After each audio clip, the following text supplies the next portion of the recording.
Chers amoureux de la littérature, bonjour et bienvenue à ce numéro de Belles Lettres qui reçoit pour vous un jeune écrivain congolais qui réside en Autriche où il est en train de faire l'honneur de notre littérature. Il est l'auteur de 2 romans qui ont été unanimement accueillis par les critiques littéraires à travers le monde. Il s'agit de Fiston Mwanza Mujila. Fils de Mwanza Mujila et de Nanga Moussadi, Fiston Mwanza Mujila est congolais, poète, dramaturge et romancier, né en 1981 à Lubumbashi, en République démocratique du Congo. Il est titulaire d'une licence en lettres et sciences humaines à l'université de Lubumbashi. Honoré lors du concours entre les bras du fleuve Congo, Fiston Mwanza Mujila a bénéficié d'une résidence en Belgique, puis d'une autre en Allemagne, avant de s'installer à Graz, en Autriche, où il enseigne la littérature africaine et le cinéma. Il a écrit des recueils de poésie, des nouvelles, des pièces de théâtre et 2 romans qui ont été unanimement salués par les critiques littéraires à travers le monde. Il s'agit de Drame 87 et La danse du vilain. Il a reçu de nombreux prix, dont la médaille d'or des littératures au 6e jeu de la francophonie à Beyrouth. L'invité des Belles Lettres qui se loue de la littérature congolaise plaide plutôt pour, d'un côté, la réforme de l'enseignement et de l'autre, des infrastructures dont les bibliothèques et les centres culturels. Les autorités, souligne-t-il, devront allouer des fonds à l'industrie littéraire. Bonjour, Monsieur Fiston. Bonjour, monsieur. Bienvenue à Belles Lettres. C'est un honneur et un plaisir pour nous de vous recevoir sur ce plateau de Belles Lettres pour un entretien autour de la littérature. Et d'emblée, nous vous disons merci pour votre disponibilité. Merci, monsieur. Vous dites souvent qu'avec Trame 83, votre premier roman, que vous avez voulu aller au-delà des notions que vous aviez de la littérature. Quelles sont ces notions? Ou mieux, quelle est cette vision de la littérature que vous voulez dépasser? En fait, quand on parle de littérature, en particulier du roman, on sous-entend une histoire principale, Oui. encadrée par des histoires secondaires et avec un certain nombre important de personnages. Et puis voilà, et une pensée derrière la trame romanesque.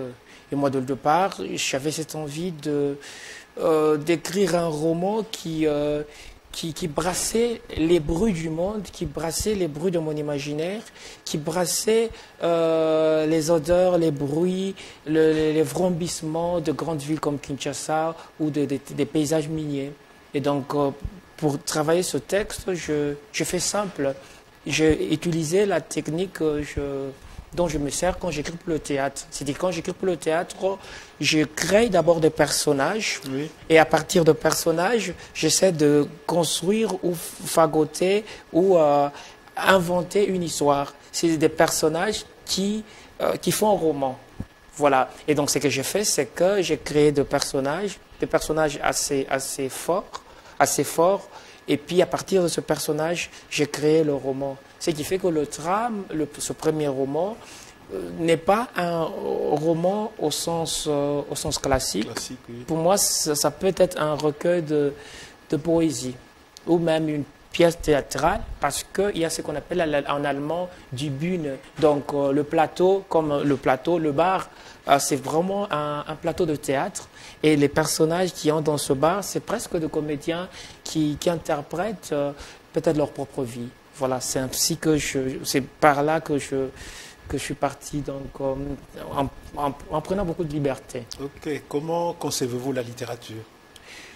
En fait, pour votre idée de la littérature? Pour moi, je me dis que la littérature, c'est un peu la manifestation de la beauté, la manifestation de l'esthétique, la captation du monde qui nous entoure, mais avec pessimisme, avec insolence, avec beaucoup de joie, avec beaucoup de folie.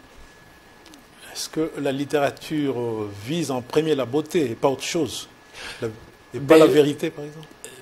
Au fait, je pense quelle vérité? Je pense qu'il y a plusieurs vérités et il n'y a pas une seule et unique vérité. Je pense que le rôle de la littérature est de briser ce que Lyotard appelle les métarécits, c'est-à-dire des grands récits de légitimation. Voilà, par exemple, en disant, bon, voilà, en contournant, par exemple, les règles, les mécanismes inventés par la littérature française, la littérature belge, la littérature d'ailleurs. Je pense que le rôle de la littérature, c'est écrire aussi de la périphérie en portant les voix de gens qui vivent dans la marge. Parce que ces gens-là, même les gens qui vivent dans la marge, ont des mécanismes de fonctionnement qui leur sont leurs et qui sont utiles et qui ont légitimation. Donc voilà, pour moi je me dis, faire œuvre de littérature, je pense que c'est vraiment essayer de construire sa propre vérité ou la vérité de ses personnages. Ok. Pensez-vous que la littérature orale a quelque chose à apporter à la littérature écrite? Ouais, oui, je pense que oui, parce qu'on vit dans une société et c'est intéressant parce que quand on parle de littérature orale, on se dit c'est l'Afrique, c'est Kinshasa, c'est Ouagadougou. On oublie par exemple que même en Occident, la littérature orale existe. Par exemple, vous êtes dans une ville comme Vienne, par jour, il y a au moins 5-6 concerts de musique classique. C'est la littérature orale. Oui. L'Autriche, un pays où il y a Vienne ou même en Allemagne, le théâtre, c'est la littérature orale. Je pense que cette notion de littérature orale n'est pas seulement africaine. Dans des grandes villes, on joue l'opéra, il y a le théâtre. Il y a vraiment, par exemple, si vous êtes à Vienne, il y a vraiment une euphorie de la musique classique, du théâtre. Donc les gens partent suivre la même pièce 5-6 fois parce qu'ils adorent les comédiens, parce que ça vit. Et c'est de la littérature orale. Et donc, moi, je pense que la littérature orale peut nourrir l'écriture.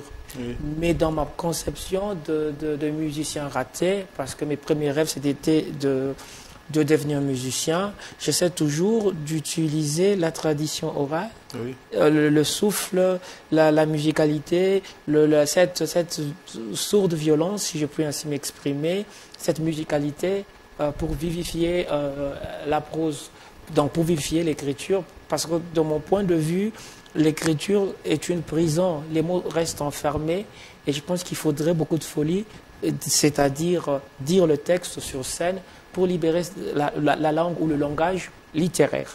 Donc le texte, pour vous, pour que le texte respire, pour qu'il vive, il faut le déclamer.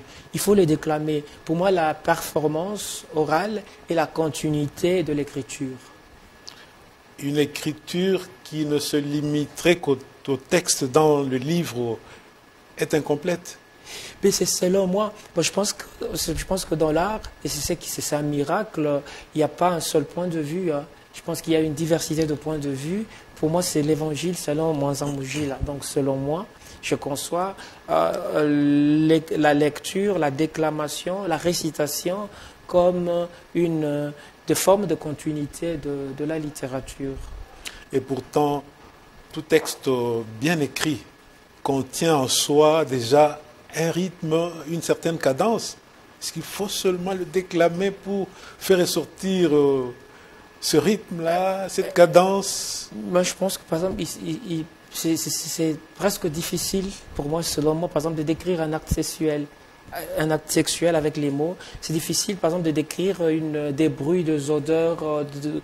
Et je pense que, parce que je viens du théâtre, je viens de la poésie, et donc je pars toujours de la poésie, parce que pour moi, la poésie, c'est un peu la colonne vertébrale, l'épine dorsale de ma création.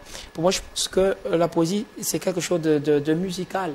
Déjà, quand on parle, je parle lingala, je dis Nazo Kende, je ne sais pas où c'est.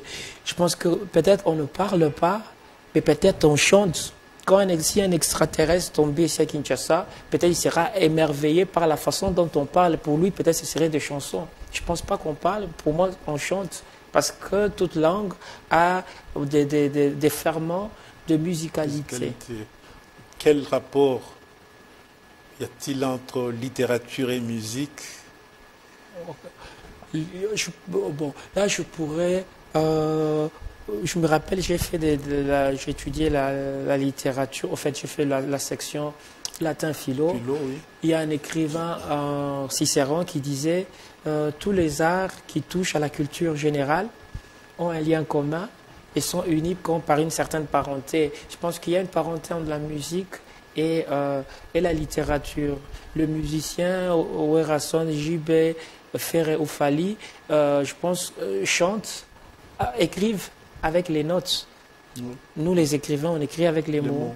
Donc, je pense qu'il y a beaucoup de similitudes. Quand vous prenez la rumba congolaise, vous pouvez vraiment, vous ouvrez cette rumba, vous pouvez vraiment faire l'histoire donc c'est une source de compréhension de l'histoire de ce pays et du monde. Je pense que c'est ce même travail que font les écrivains, c'est-à-dire d'écrire le monde, d'écrire le pays avec leur subjectivité. Il y en a qui pensent qu'au Congo, la musique a presque pris la place de la littérature. Ouais, c'est un point de vue, mais je pense qu'on est un pays assez grand, extraordinaire, et beaucoup de choses se déroulent en même temps. Mais c'est oublié que dans ce pays, pendant longtemps, les écrivains ne sont pas dans les programmes scolaires. Voilà, c'est difficile de trouver un roman de Mudimbe, un roman de Pius Nganduka Chama ou de Clémentine Zouzi. Je pense qu'il y a une certaine ignorance de notre propre littérature. On intériorise ce qui se dit ailleurs. Je pense que le Congo a eu une littérature extraordinaire avec cette génération de poètes comme Matala Mukadi Chakatumba. Je pense que c'est l'un des grands poètes africains avec en fait, même j'ai vu son texte, Kachimbi Kakatende, c'est l'un de grands dramaturges. Je pense qu'il y a une certaine ignorance ou un certain oubli par rapport à notre propre littérature. Mais c'est vrai, à partir des années 80 dans l'engouement de la dictature, dans cette fournaise de la dictature, il y a des écrivains qui sont exilés en Europe et qui ont coupé le lien avec le pays et même avec la littérature, parce que la spécificité de la littérature congolaise, c'est qu'on a trouvé dès le départ des écrivains qui étaient en même temps écrivains, en même temps chercheurs. Le cas de Mudimbe, de Pius Nganduka Chama, Clémentine Zouzi, professeur Kadimon Zouzi. Et donc, du coup, quand ils sont partis du pays, ils sont restés beaucoup plus dans l'univers scientifique. L'univers de la critique. De la critique, oui. Mais ce serait faux de dire que la littérature congolaise n'existe pas ou n'évolue pas parce qu'on intériorise la perception de l'autre, de l'Occident. Les théâtres de Saïsaï, si je pensais de la littérature, de Kadiombo, de tout voilà, Yam Fonko, la Lubumbashi, c'est de la littérature. Donc la littérature, c'est pas seulement ce qui est écrit ou ce qui est légitimé par une maison d'édition parisienne ou belge ou française ou allemande. La littérature, c'est ce qui permet à un peuple d'adhérer à une œuvre. On ne peut pas être écrivain quand on n'a pas derrière soi un peuple, un lectorat. Je pense qu'il y a des gens comme Saïsaï, qui ont un public derrière eux, qui ont construit, qui ont réussi à construire un imaginaire, un personnage de théâtre. Et je pense que c'est ça la littérature. Moi, quand je compare, j'ai été joué au théâtre national autrichien, le Burgtheater. Par exemple, au théâtre autrichien, il y a des comédiens qui jouent là-bas, mais ce sont des personnages à part entière parce que quand ils passent dans la rue, les gens les saluent. Quand ils entrent dans des bars, les gens leur offrent des pots, du café. Et je pense que c'est pareil avec ce qui se passe au Congo, avec des comédiens du pays. Pour moi, je pense que la littérature est aussi dans ce qui s'écrit au pays, qui est lu par les Congolais. Qu'est-ce qu'il faut à cette littérature congolaise pour percer sur le plan international? Mais je pense que d'une part, il faudrait dans le pays avoir une politique culturelle qui pourrait prendre en compte déjà l'éducation. Oui. Parce qu'il y a un lien entre l'éducation et la culture et la littérature. On peut avoir les infrastructures littéraires, mais si à la base il n'y a pas une éducation de qualité, on ne peut pas avoir des écrivains. Pour moi, je me dis, il faudrait reformer l'enseignement. Ça ne se fait pas en un jour, ça prend du temps, ça peut prendre 10 000 ans. mais il faudrait déjà commencer par quelque chose, réformer l'enseignement, et dans l'enseignement, décoloniser cet enseignement-là qui reste assez archaïque, donc en insérant des écrivains congolais au programme, en insérant aussi les langues congolaises au programme, pourquoi pas le lingala à Kinshasa de la première année jusqu'au secondaire. Donc en vraiment refonder l'enseignement d'une part, d'autre part, créer des infrastructures, des bibliothèques, de centres culturels, de mettre en place de prix littéraires.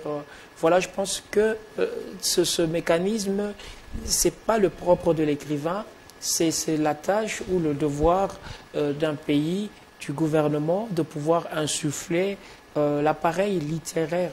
Donc c'est une politique culturelle. Voilà, c'est pas la tâche de l'écrivain, mais c'est au gouvernement, aux opérateurs culturels, vraiment de prendre en charge, je pense que la matière littéraire.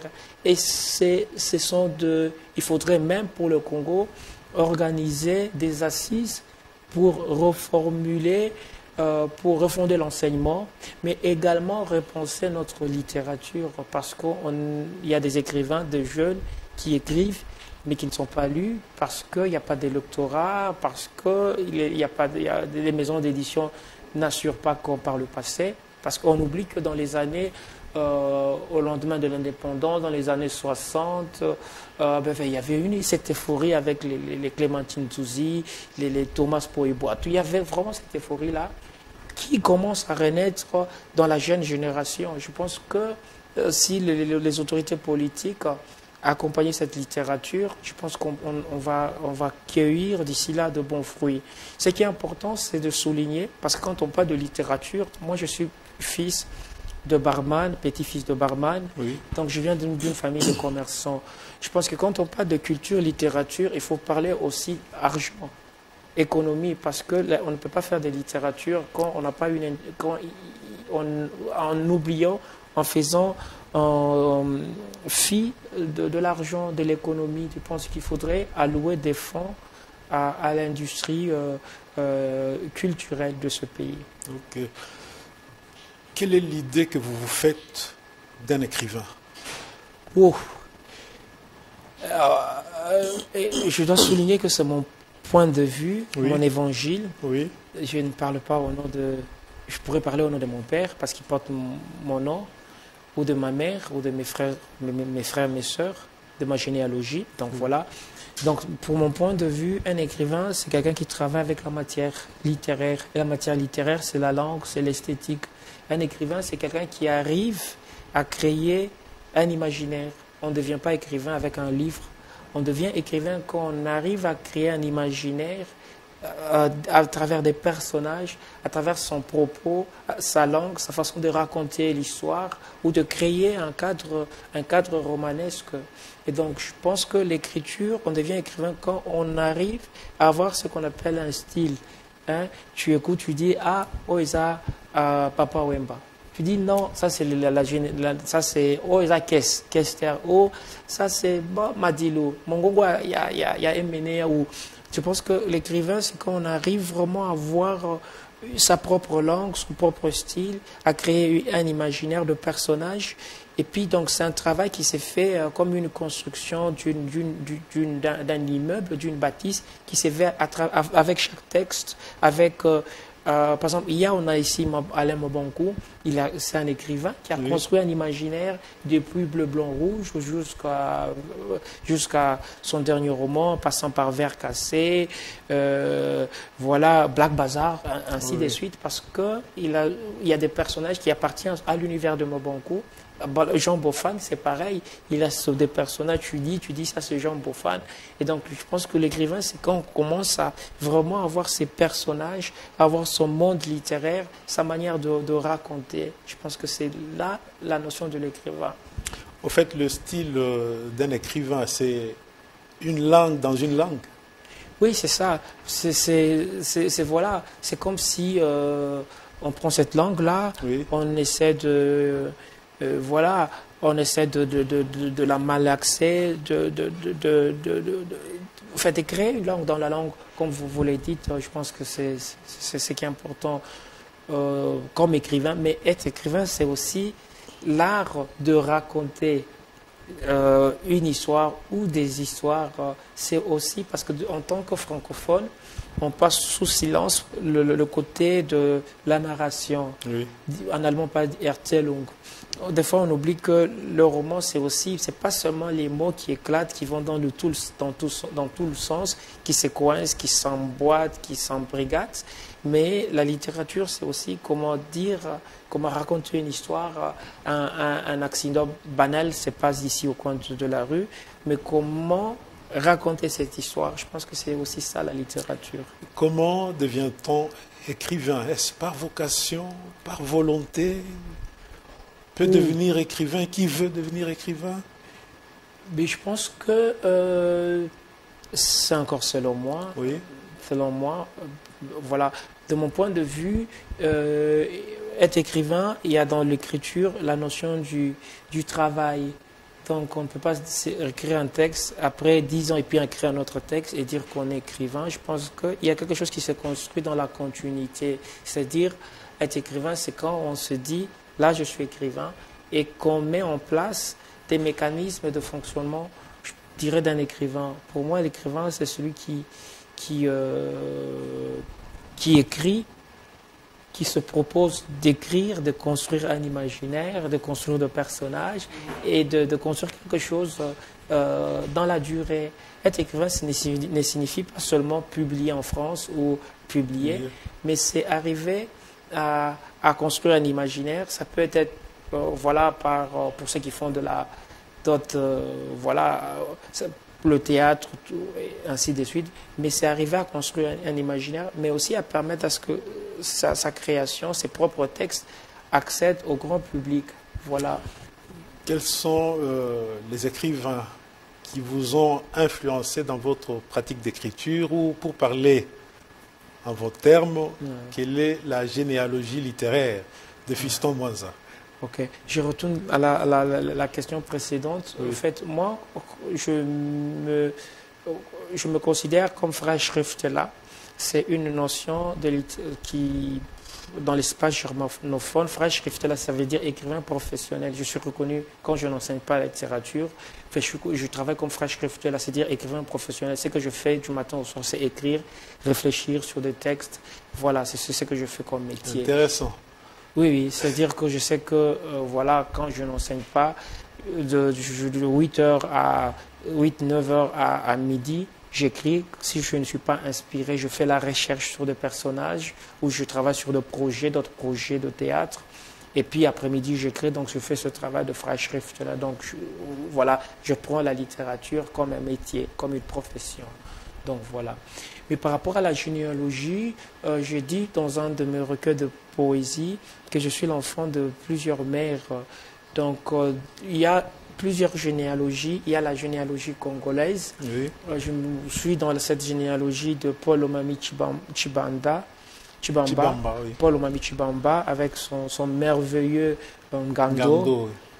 Excellent texte, fascinant, qui raconte les péripéties de ce jeune homme qui est avalé, qui s'engloutit dans la rivière, puis ce monde souterrain de Ngando. Merveilleux texte. Il y a ce texte de Ambongo qui retrace un peu Kinshasa à l'époque coloniale. On voit comment Kinshasa se forme, l'administration coloniale. Donc c'est vraiment une radioscopie merveilleuse de Kinshasa. Donc il y a cette généalogie de Paul Omami. Il y a la généalogie de Mudimbe, surtout dans la poésie de Mudimbe, Déchirure, m'a beaucoup influencé dans mon enfance quand je lu Entre-tailles, Déchirure ou même L'écart. C'est des textes qui vous frappent. Et puis il y a Pius Gandukashama avec La malédiction. Mais moi, ce sont des écrivains qui m'ont inspiré dans mon enfance parce que je les ai lus quand j'étais gamin. Mais il y a aussi la Clémentine Zozi, il y a Maggie Kawamba, Dette coloniale. Donc il y a ces écrivains congolais pour moi que je lisais et dont je n'avais pas accès parce que pour lire Mudimbe, ce n'était pas évident. Il fallait commander le livre, il fallait emprunter le livre, ainsi de suite, parce que ces écrivains n'étaient pas assez, on ne trouvait pas facilement leurs livres à Lubumbashi. Donc il y a les écrivains congolais qui m'ont beaucoup inspiré, mais aussi les écrivains du Congo d'en face, oui. Sonny Labutonzi, Chikaya Utamzi, Sylvain Mbemba. Il y a tous ces écrivains-là qui m'ont inspiré. Par exemple, le théâtre de Sonny Labutonzi, c'est un théâtre merveilleux et qui devrait continuer à être joué. Ouais. Voilà. Antoine m'a vendu son destin. Antoine m'a vendu son destin. Je suis signé Cardiaque. Oui. Ouais, donc avec Sonny, avec son groupe, le Rocado Zulu. Ouais. Oui. Je pense que c'est la belle époque. Il y a eu de ces auteurs comme ça, de deux Congos qui m'ont bercé, mais aussi plus tard une généalogie plus ou moins internationale avec la poésie de Rimbaud, Mallarmé, Paul Éluard, André Breton, le surréalisme. Oui. Il fut un moment où j'étais vraiment dans mon adolescence un peu emporté par Rimbaud, Le bateau ivre, voilà, Dormeur du Val, des textes assez décousus dans le sens où il y a une déconstruction de la langue, de l'imaginaire. Des textes où l'auteur il mêle des textes qui font partie de ce qu'on peut appeler, de ce que le surréaliste appelle l'écriture automatique. Bon, voilà, il y a eu cette époque française, et puis plus tard, vers 20 ans, il y a eu cette envie il y a Sartre, André Malraux, les écrivains de la condition humaine qui répondent à l'homme au lendemain de la Seconde Guerre mondiale, voilà. Et puis plus tard, il y a eu le Gabriel Garcia Marquez, voilà, d'autres auteurs, Hemingway, voilà, Hemingway, Toni Morrison, voilà. Et puis plus tard, quand je me suis installé en Autriche, après avoir vécu une année en Allemagne, je m'étais rendu compte qu'il me fallait inventer une généalogie. Parce que quand j'étais à l'université ou quand on discutait avec des collègues écrivains, je leur parlais de tel ou tel écrivain qu'ils ne connaissaient pas. Et du coup, il me fallait repérer dans le temple de la littérature de langue allemande un écrivain avec qui on partageait la même sensibilité de la langue, de l'imaginaire. Et là, je me suis rendu compte qu'il y avait des écrivains comme Peter Handke, qui est un auteur de théâtre, mais qui écrit aussi de romans, qui était dans la même veine que moi. Il y a Ingeborg Bachmann, excellente poète. Voilà, c'est des écrivains comme ça. Il y a Günter Grass qui m'ont vraiment ballotté dans mon cheminement. Et comme je l'ai dit même récemment à Kinshasa, je me situe de plus en plus dans les écrivains. En fait, je me rends compte que je suis vraiment dans la généalogie aussi des écrivains allemands de l'après-guerre qu'on appelle Nachkriegsliteratur, parce que le Congo aujourd'hui ressemble étrangement à l'Allemagne et à l'Autriche au lendemain de la Seconde Guerre mondiale, avec notre guerre du Congo qui dure depuis 20 ans. Oui. Tout est par terre comme en Allemagne et en Autriche, les infrastructures ainsi de suite. Et quelle est l'Europe de l'écrivain? Et les écrivains autrichiens, allemands se sont posé la même question. Dans quelle langue écrire? La langue de nazi, la langue dans laquelle les gens ont été gazés, tués, massacrés. Et c'est le même questionnement. Dans quelle langue écrire? Le français qui reste plus ou moins une langue coloniale, parce que c'est la langue officielle qui prime au-dessus de toutes les autres langues. Et donc, pour moi, comme écrivain, je suis dans la généalogie des écrivains qui font ce qu'on appelle métier d'écrivain, oui. Écrire Freischrift là, mais en même temps qui répondent à la société. Ok. Avez-vous besoin d'une certaine ambiance pour écrire? Je pense que chaque écrivain a ses rituels. Moi, avant d'écrire, je dois prendre mon bain. Pour moi, l'écriture, c'est un voyage. Je dois être dans un état de pureté pour écrire. Quand je dois écrire, la tête doit être vraiment libre. Je ne dois pas avoir un rendez-vous dans 20 minutes, 30 minutes. J'aime avoir vraiment un créneau de 3-4 heures et je prends mon bain, je me mets à écrire. J'ai vraiment besoin d'être dans un état de pureté. Mais quand j'écris aussi de certains textes de poésie, oui. J'écoute beaucoup le jazz sud-africain, le groupe, l'un des premiers groupes du jazz sud-africain, Blue Note. Et donc, j'écoute aussi parfois la rumba, juste pour être dans un conditionnement pour écrire. Il y a des gens, par exemple, pour écrire, ils doivent fumer. Où il y a une grande littérature sur ça. Il y a eu des écrivains fumer ou boire, ainsi de suite. Comme les Baudelaire, drogués. Voilà, des poètes, des écrivains comme Antonin Artaud, excellent poète et théoricien du théâtre.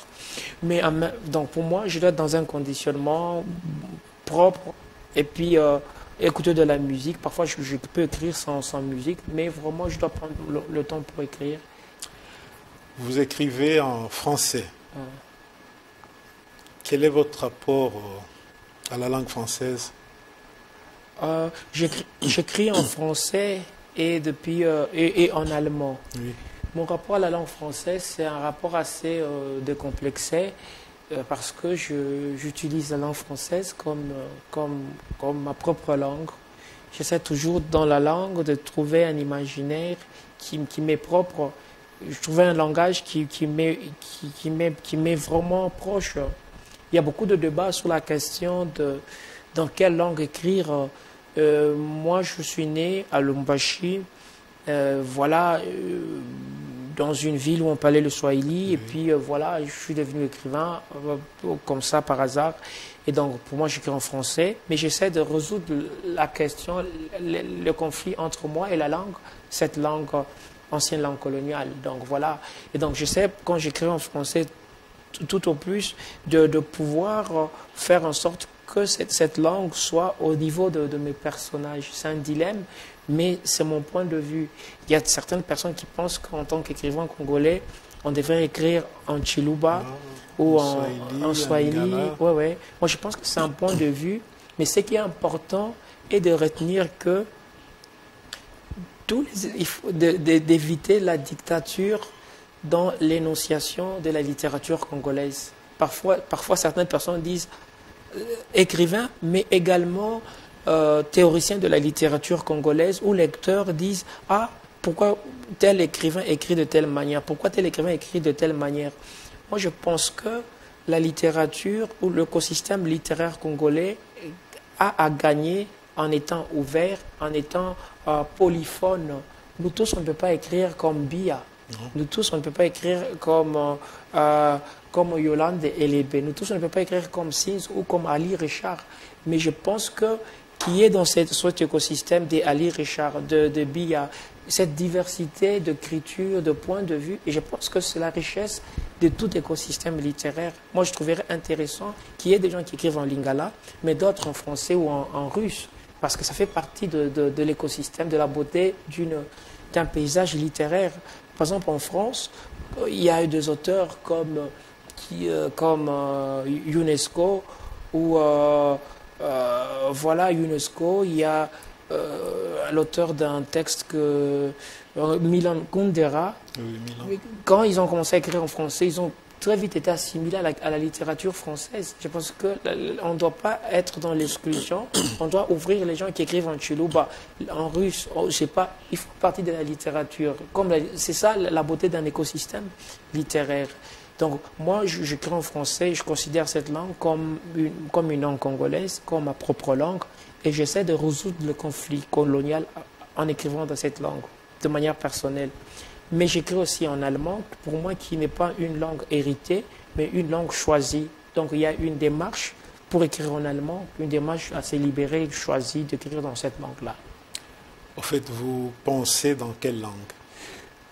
Tout dépend de là où je me trouve. Par exemple, là, parfois il y a des réponses qui me venaient en allemand que je traduisais en français.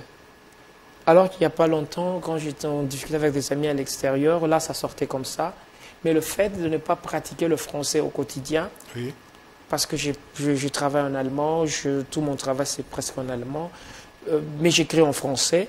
Mais le fait de ne pas dire le français, structurer le français, parler le français au quotidien, fait en sorte que parfois, même dans la danse du vilain, il y a des mots qui me venaient en allemand, des phrases qui me venaient en allemand. La structure de la phrase, des fois, me venait en allemand, et j'étais obligé, quand je finissais la phrase française, pour la reprendre dans une structure française. Voilà. On dit souvent que c'est une très belle langue, l'allemand, la langue allemande, une langue qui a produit pas mal de grands écrivains et de philosophes. Ouais. Vous la trouvez comment, vous? Oh, moi, je pense que toutes les langues sont très belles, toutes les langues sont riches.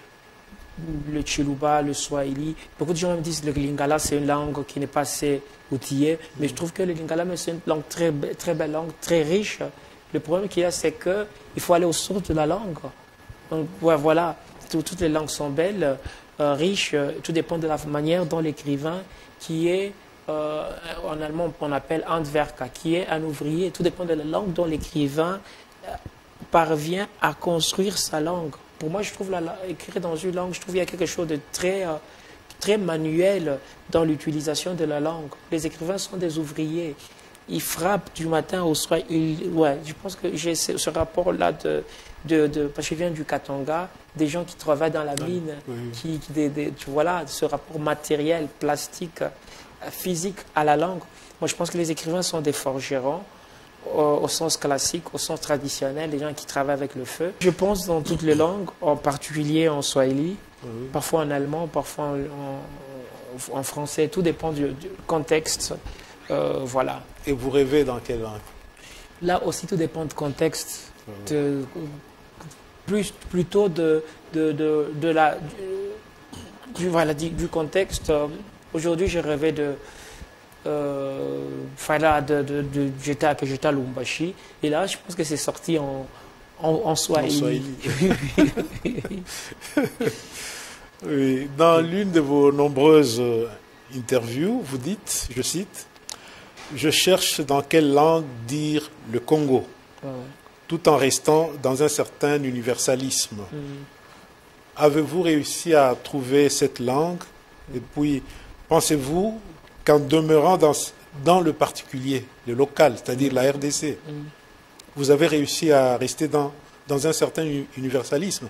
Oui, parce que je pense que l'universalisme est un ensemble de particularités. Donc l'universalisme commence quand on est d'abord soi, on se reconnaît comme soi, comme être humain, human being, Wesen comme on dit en allemand. C'est de là que parle l'universalisme. Et donc, moi j'ai beaucoup écrit par exemple sur la mine, et j'écris beaucoup sur la mine. Et donc c'est un thème universel quand vous lisez Germinal ou même certains écrivains russes. Moi je suis parti, je cherche toujours cette langue-là. Pour moi la quête, c'est la quête de la langue. C'est pourquoi je me définis non pas comme romancier ou dramaturge, mais comme poète. Parce que c'est encore mon point de vue, l'évangile selon Mwanza Mujila, au commencement était la poésie. Oui. C'est la langue première. La langue première. Qui est appelée à féconder les autres langages. Oui. Déjà quand les bébés naissent, ils pleurent. Je pense déjà c'est la poésie. Donc pour moi, même nous, on ne parle pas. On dit des vers, on dit des choses. Ok.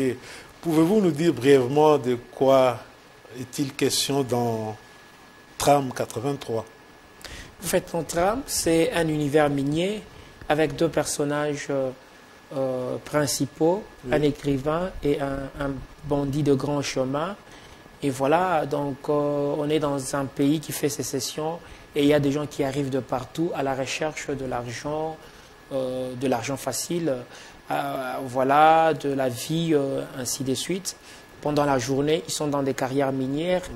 Et puis le soir, ils vont se casser la gueule, se saouler, s'amouracher, parler de la politique dans ce lieu, ce bordel merveilleux qu'est le Tram 83. Donc voilà, c'est un peu le Tram.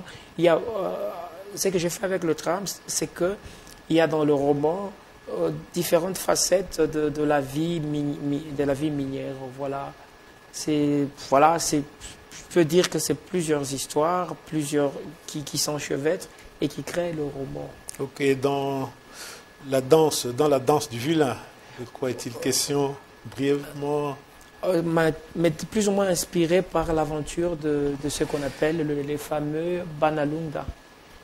Oui, pour moi, qui sont des héros contemporains. Le fait d'aller en Angola, à l'époque de la guerre civile, ce n'est pas permis à tout le monde. Il fallait avoir beaucoup de reins solides pour aller de l'autre côté. Bon, voilà, pour moi, je pense que c'est des figures assez mythiques qui m'ont toujours intéressé, parce que je m'intéresse à tout ce qui a trait à la mine. Voilà, je suis un enfant de la mine. Voilà. Donc pour moi, ça me passionne les histoires de la mine, parce que ce n'est pas seulement des gens qui cherchent de l'argent. Il y a tout un imaginaire minier qui s'effondre par le fait de creuser, de chercher l'argent, de traquer la pierre. Vous êtes Congolais vivant en Autriche. Quel rapport entretenez-vous avec le Congo? Oh, très bel rapport. C'est une très belle relation, un rapport assez voilà. Je m'intéresse beaucoup, depuis que je suis quitté le pays, je m'intéresse beaucoup au Congo. Je ne sais même pas pourquoi. Je pense que c'est pas le fait de partir qui fait que... Une certaine nostalgie. Pas nostalgie ou solitude, mais vraiment le fait de quitter le pays me permet de me rendre compte de certaines choses que je ne voyais pas. Parce que quand j'étais au Congo, à l'époque, j'étais très critique par rapport à la situation politique, sociale du pays. Là, je suis resté critique, mais avec beaucoup de maturité, parce que je regarde le Congo à partir de loin. Et puis j'essaie de lire le Congo, non pas d'aujourd'hui, mais par rapport à l'histoire de ce pays, qui est une histoire merveilleuse avec des soubresauts. Et donc, voilà, j'ai ma famille qui vit à Lubumbashi, je rentre régulièrement à Lubumbashi. Et donc, je suis de très près de tout ce qui se passe au pays. Vous avez quitté le Congo, mais le Congo ne vous a pas quitté. Oui, je pense que moi, Vous avez voyagé avec le Congo? Oui, je suis parti avec le pays. Et je pense que c'est aussi ça le miracle de la littérature, c'est dire que je m'intéresse beaucoup à la littérature congolaise, mais aussi par le fait d'écrire, je reste toujours les deux pieds dans ce pays. Ok. Vous résidez à Grèce? À Graz. Graz, en Autriche. Oui, oui.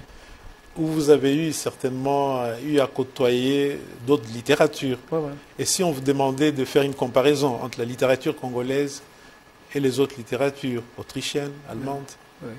Ben, au fait, la littérature autrichienne est une littérature où il y a une certaine primauté du langage, pas du langage littéraire, mais parce qu'il y a beaucoup d'écrivains qui essaient de partir du dialecte autrichien pour créer des univers, des imaginaires ou de la poésie. Il y a un poète viennois, Ernst Jandl, pour lui qui partait vraiment du langage populaire pour faire de la littérature. Là, je commence à voir ça même ici à Kinshasa. Beaucoup de jeunes qui écrivent beaucoup dans cette langue de tout le jour, ce français de tout le jour. Voilà, il y a ce rapport-là, du Congo à l'Autriche, ce rapport par rapport à la langue. Mais aussi, il y a, quand on lit des écrivains comme des écrivains comme Pius Mudimbe, il y a beaucoup de références aussi à la littérature autrichienne. Voilà. Okay. Et ce que je disais, la notion des littératures d'après-guerre, hein, je pense que les questionnements qu'ont les écrivains aujourd'hui, les écrivains congolais, sont les mêmes questionnements des écrivains allemands et autrichiens au lendemain de la Seconde Guerre mondiale. Dans quelle langue écrire? Comment dire le Congo après tant d'années de violence, de viols, de massacres, de gâchis politiques, sociaux? Donc, le positionnement, rester écrivain ou avancer d'un pas, comment agencer l'écriture et le social. Moi, je ne dirais pas l'engagement, je dirais le social. Okay, là, nous sommes en train de chuter presque. Il y a l'écrivain turc Nedim Gürsel dit ceci, je cite: « Pour arriver à une meilleure compréhension, une meilleure connaissance du monde, il convenait de le réévaluer et de le réorganiser par le biais du langage. La connaissance du monde passe par le mot. Autrement dit, sans le mot, sans le langage, on ne connaît pas le monde. » Ouais, je pense qu'aujourd'hui, on arrive à avoir une vision du monde parce qu'on est bercé par le langage. Je pense qu'il faudrait un langage pour capter le monde.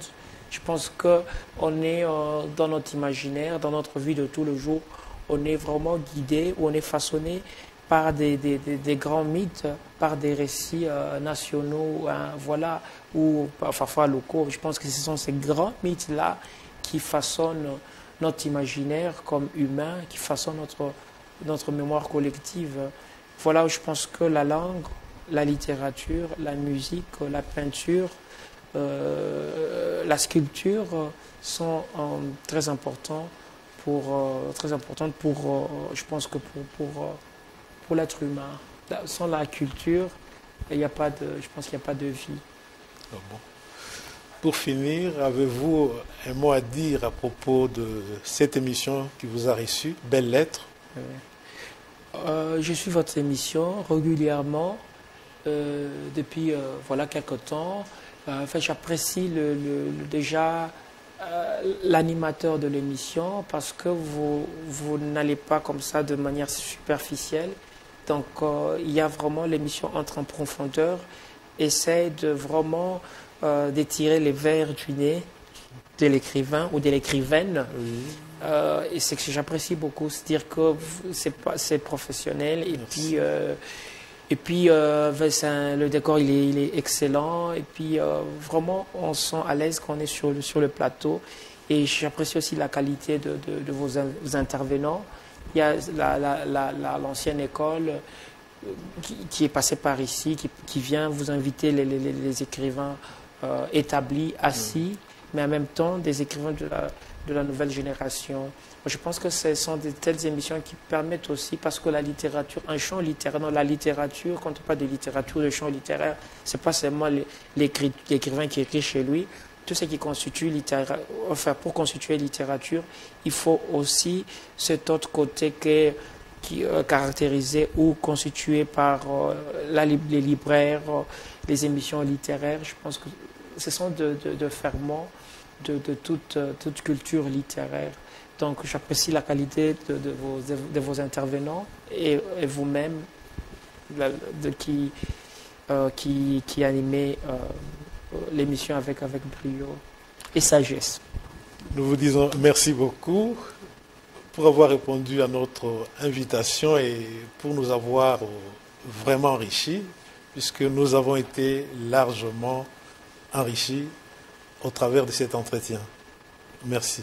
Merci, monsieur. Chers amoureux des Belles Lettres, aujourd'hui nous avons reçu un jeune écrivain congolais, Fiston Mwanza Mujila, qui réside en Autriche. Avec lui, nous nous sommes entretenus autour de la littérature et de ses œuvres. Nous vous disons merci de nous avoir suivis et vous fixons rendez-vous au prochain numéro de Belles Lettres. Bye bye.